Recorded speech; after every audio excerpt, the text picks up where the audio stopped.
الوصفة دي عن تجربة تستحق تكون ترند. هنعمل النهاردة مع بعض التحلية التركية كزاندي بي أو المهلبية التركية. هنعملها بدون بيض، هتطلع حلوة قوي. أتمنى بجد تجربوها. لايك وشير وصلوا على رسول الله عليه أفضل الصلاة والسلام. عندي هنا 3 كوبايات من اللبن، هنزل عليهم بمعلقة كبيرة مليانة هرمي من الدقيق. هننزل كمان بمعلقة كبيرة من النشا ومعلقة كبيرة من الكريمة، وهننزل عليهم بمعلقتين كبار من السكر. المقادير دي مظبوطة تماما. هننزل كمان بكيس من الفانيليا ونص معلقة كبيرة من بودرة الكاستر. لو مش متوفر عندك كاستر انزلي بنص معلقة كبيرة من النشا، يبقى معلقة ونص من النشا في الوصفة. هبدأ اقلب دول مع بعضيهم كويس قوي، وبعد كده هنبدأ ننزل عليهم بمكعب من الزبدة. مش متوفر عندك زبدة انزلي بمعلقة كبيرة او معلقتين من القشطة او وش اللبن.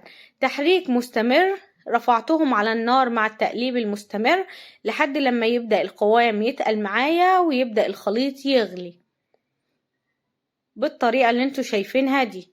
القوام طبعا كريمي، طعمه حلو قوي زي ما انتوا شايفين. فدلوقتي هطفي عليه النار وهاجي هنا في صينية هبدأ كده انزل بالسكر البودر.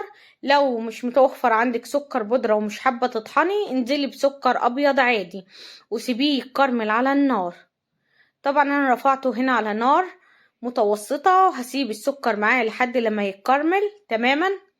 انا رجعت وزودته كمان معلقتين سكر عشان الكمية تبقى حلوة معايا. اهم حاجة تقليبة كده والسكر كله يتكرمل. في المرحلة دي ببدأ انزل بقى بخليط المهلبية البيضة بتاعتنا بعد ما اديلها تقليبة، والنار عندي شغالة وسط. لو حابة تعملي كمية اكبر وتقطعيها مربعات وتقدميها في اطباق زي العزازية هتبقى عادي، خلي بس الطبقة بتاعتك سميكة. شايفين الجمال؟ سبته لمدة دقيقة يغلي على النار وبعد كده رفعتها من على النار. هسيبها تبرد تماما وبعد كده بدخلها التلاجة لمدة ساعة وبعد كده بنبدأ نقدمها مع بعض. هنا كانت بردت معايا تماما ودخلت التلاجة وخرجناها كمان من التلاجة. فتعالوا نقدمها. طعمها حلو قوي بجد، الوصفة رهيبة. عن تجربة مش هعمل المهلبية تاني غير بالطريقة دي. بصوا بتبدأوا كده تلفوها رول زي ما قلتلكم. لو مش حابين تلفوها رول بالطريقة دي بتبدأي تقطعيها مربعات وتبدأي تيجي تقدميها. بتخلي الأرضية من فوق والوش بتاعها من تحت عشان يديك شكل حلو قوي.